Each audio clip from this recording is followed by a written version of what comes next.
The Earth is flat. Picture this. It's the Middle Ages, and you're a scholar staring at a map. Surely the world is a pancake, right? Wrong. Most educated folks since the 6th century BCE knew the Earth was a sphere, thanks to Greek philosophers like Pythagoras and later Aristotle, who pointed out the curved shadow during lunar eclipses. But the myth persists that medieval peasants thought ships would sail off the edge. Fast forward to today, and flat earthers are still out here, claiming NASA's faking it all. Fun fact, the Flat Earth Society once had 3,000 members, convinced gravity's a hoax. Next time you hear someone say the Earth's flat, just hand them a globe and walk away. Mercury Cure. Got a sore throat in the 16th century?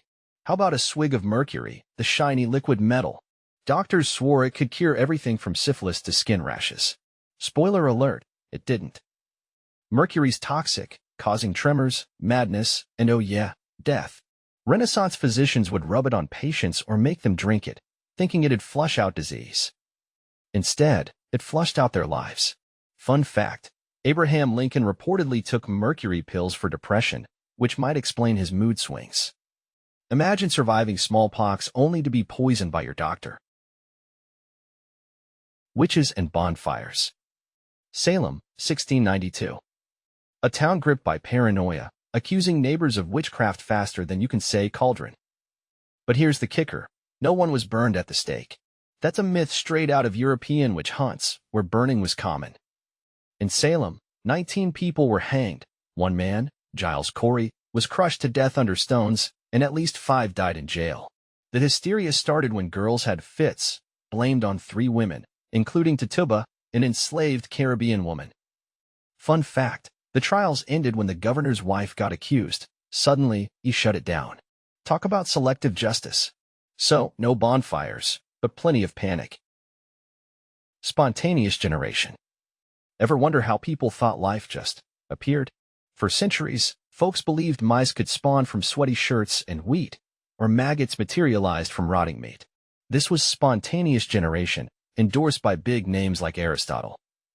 In the 17th century, Jan Baptista van Helmont claimed he could create mice by leaving a dirty shirt in a jar with some grains. Spoiler, he was wrong.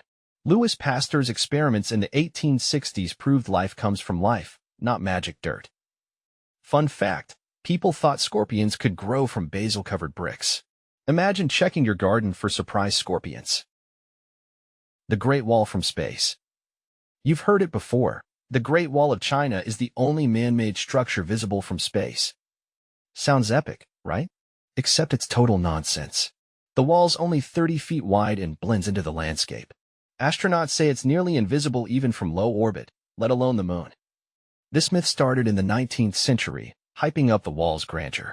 Fun fact, you're more likely to spot city lights or massive highways from space than a stone wall. So, next time someone drops this fact, tell them the real view from space is Earth's glow, not a Chinese fortress. Vampires in New England. Forget Dracula, New England had its own vampire panic in the 19th century. In Rhode Island and Vermont, people dug up corpses, burned their hearts, and fed the ashes to the sick, believing it'd cure tuberculosis. Why? They thought the dead were rising as vampires to drain their family's life force. In 1892, Mercy Brown's heart was burned after her family died of TB. Fun fact, newspapers called it vampirism in Woodstock, turning rural superstition into a sensation. Imagine your neighbors digging up grandma to stop her undead rampage. Creepy, right? Phlogiston Theory. Back in the 17th century, scientists thought fire released a magical substance called phlogiston from burning objects. Sounds cool, except it was completely made up. Johann Joachim Becher proposed this in 1667, claiming phlogiston was why things burned or rusted. Problem is, when you burn something, it gains weight from oxygen, not loses it. By the 18th century, Antoine Lavoisier debunked it with actual chemistry. Fun fact, phlogiston believers thought air could get phlogisticated and choke you. Imagine blaming your bad day on invisible fire stuff. George Washington's wooden teeth. Here's one every school kid hears. George Washington had wooden teeth. Nope. Our first president's dentures were made of ivory, gold, lead, and even human teeth, possibly from enslaved people. The wood myth came from stained ivory looking like wood over time. Washington's dental woes were real, though he was constantly in pain and owned multiple denture sets. Fun fact, he once wrote a letter complaining about his teeth falling out mid-dinner. Talk about a presidential embarrassment. So, no wooden chompers, but plenty of dental drama. The Candiru Fish. Ever heard of the tiny Amazonian fish that swims up your urethra if you pee in the river?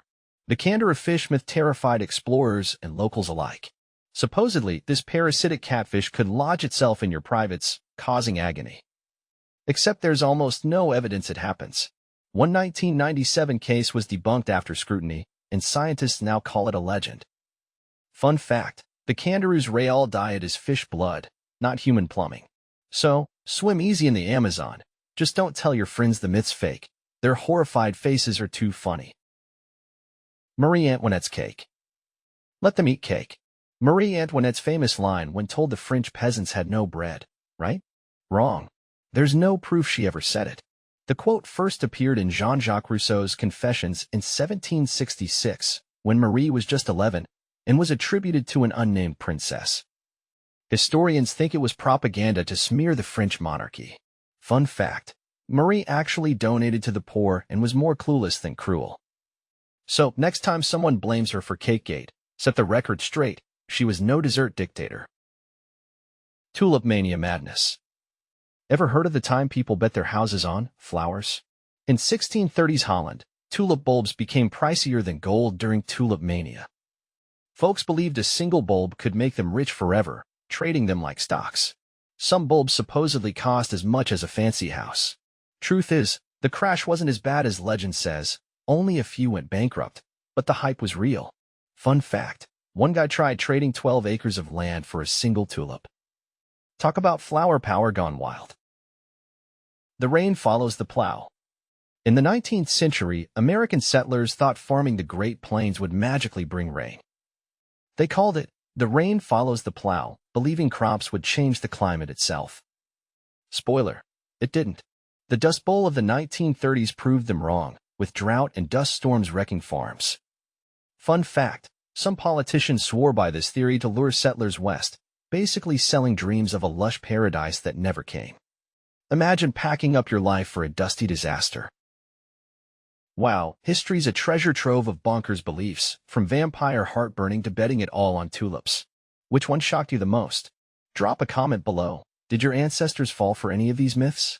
Smash that subscribe button for more wild dives into the past, and share this video with your friends to see if they believe the Earth's still flat. Let's keep uncovering the weirdest truths together.